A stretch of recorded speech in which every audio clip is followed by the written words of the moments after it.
we will return to the only guy with bigger feet than Shaquille O'Neal, Godzilla, slamming and jamming on Cartoon Network. If you're a bigger fan of Godzilla, then maybe you've heard of Godzilla PS4, or Godzilla Versus as it was called in Japan.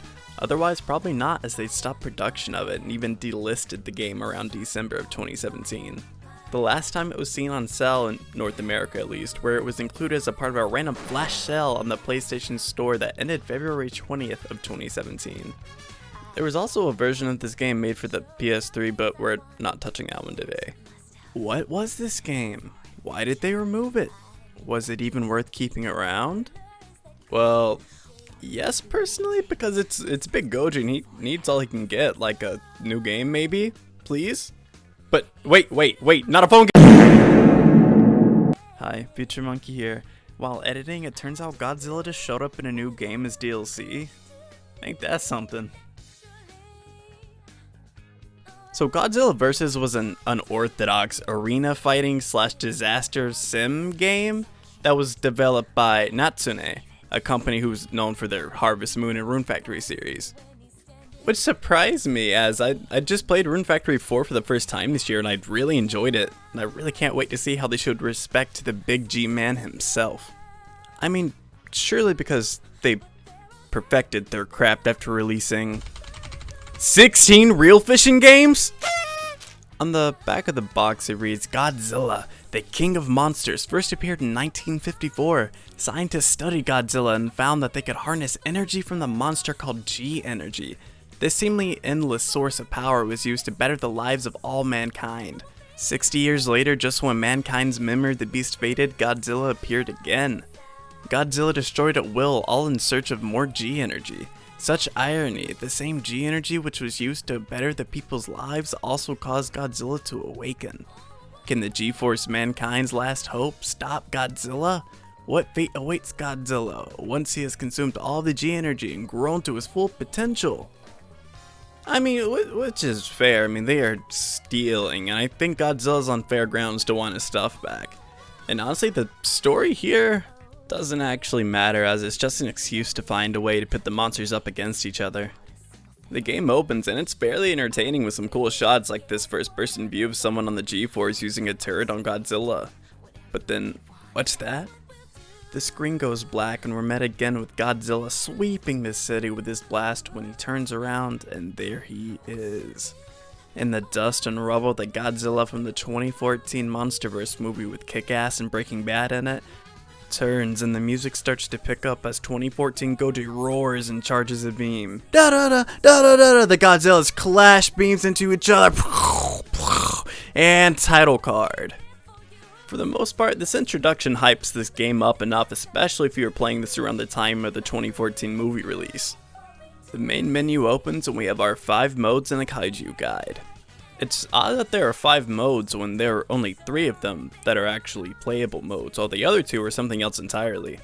The modes available are God of Destruction mode, where you're able to go ashore as Godzilla in an effort to absolutely pummel buildings, laser them, tackle them, hold them. Aww. And efforts to grow your maximum size, as the more you destroy, the taller and more powerful you grow.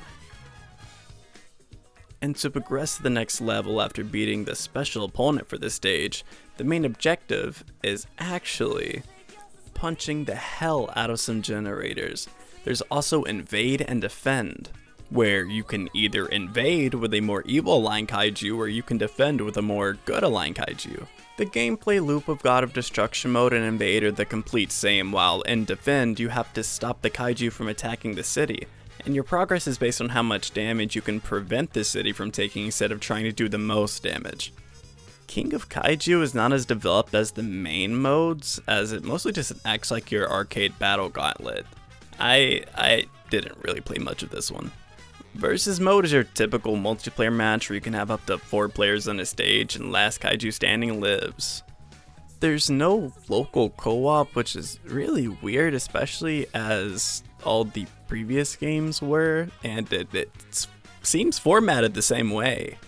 Diorama mode is exactly what it says. It's a really cool mode where you get to set up your dream matchups in a digital diorama, and I'm sure you could get some really cool photos out of this. I'm really happy that they added this. It feels like an addition that wasn't really needed, but it's absolutely welcomed. Last but not least, you have your Kaiju guide, where you can see where a monster's from and its origins.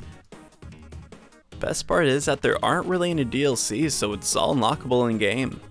Along with the choice to invade as another kaiju with so many kaiju to choose from, including Godzilla 1964, 1989, 1995, and 2014, Mechagodzilla 1974, 1975, 1993, and 2003, Mothra 1992, along with Mothra Penis Form, King Ghidorah 1991, Biolante, Jet Jaguar, Desu Troya! That one monster where the creator was scared of vaginas?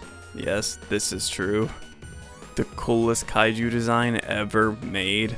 Space Godzilla, Mecha King Ghidorah, Rodan 1956, and can we give Rodan another movie please? I think he's really cool. And Badra, along with his bad dragon form.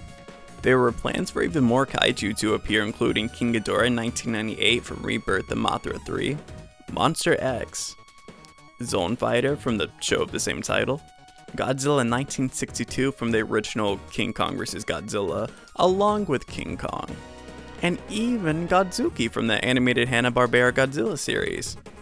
Well, not actually, as it was just a joke by one of the workers on the game, but wouldn't that have been so cool?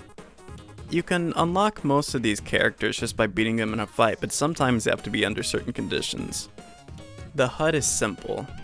You have your minimap, and you can see how much you've destroyed. Then look in the bottom of the screen where there is a disaster level bar. This changes based on how much damage you've caused, and each level adds more and more G-force to come out and pester you with rockets. Yeah, I hate them.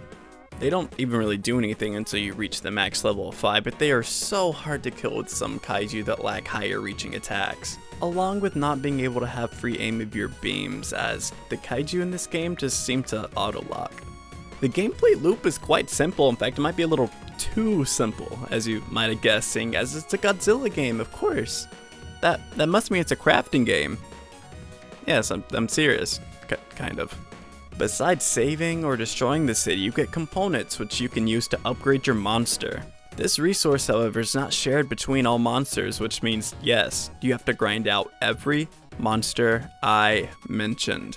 And for the most part, I mean, unlocking the kaiju are easy. Unless it's Destroya, which I still haven't unlocked after spending countless hours trying to get.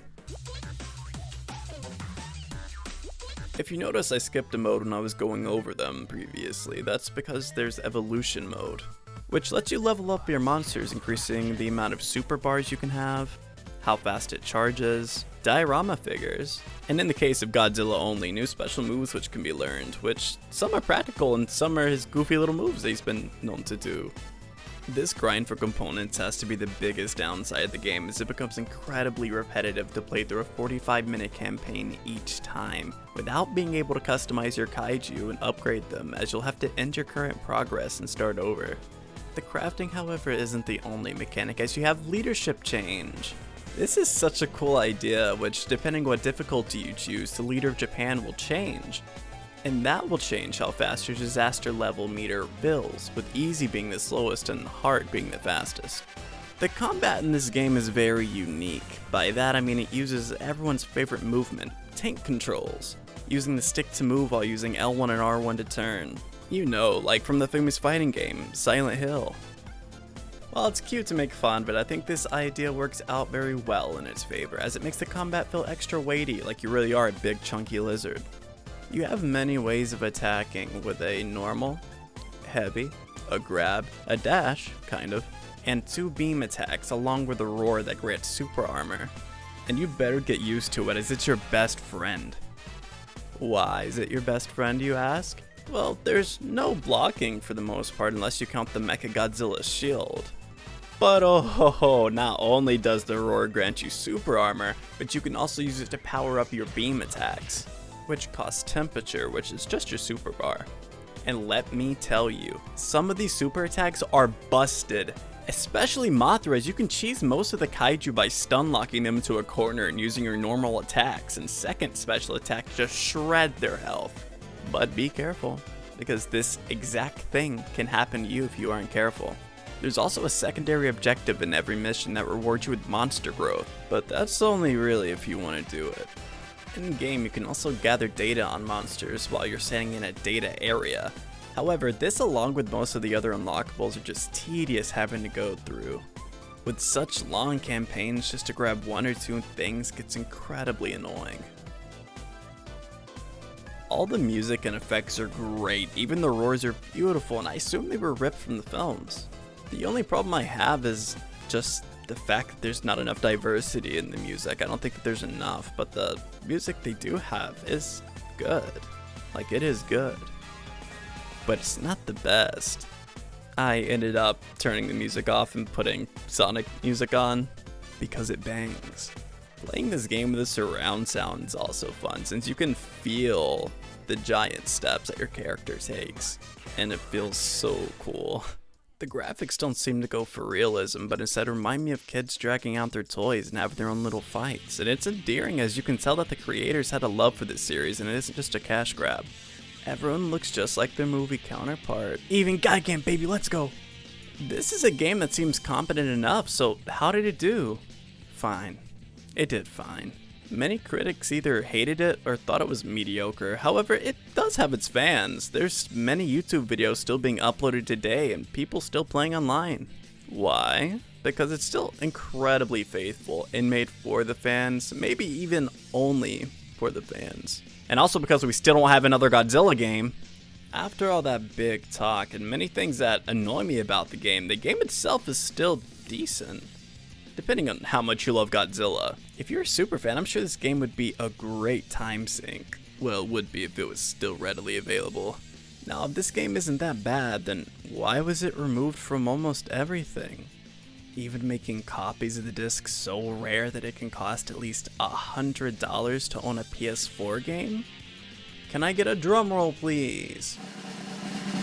Well, it turns out we really don't know why it got delisted, as there was no official statement given. Fans of the game have speculated that it only got delisted due to the expired licensing between Namco Bandai, who published it, and Toho, the company who's owned Godzilla since 1956, by the way. Who knew that giant monsters could be so timeless? Now we get to the end of the video where I answer the question, was Godzilla for the PS4 worth playing, even at such a high price? Maybe. This is an easy answer as it appeals to such a specific audience that most people that get it that aren't Godzilla fans are sure to get bored. But those who get it will get it, and they will have a great time sink. As grindy as it is, it will always just be fun to show up as your favorite monster and wreak havoc against most of Godzilla's cast. Did he deserve better? Like his previous Pipeworks fighting games? Yes, he did. But that's besides the point. Fans like this game. Maybe not love it, but it will give you that special G scratch of just stomping around as a big monster. Pick it up for as cheap as you can get it, as long as you're willing to starve your family for a week.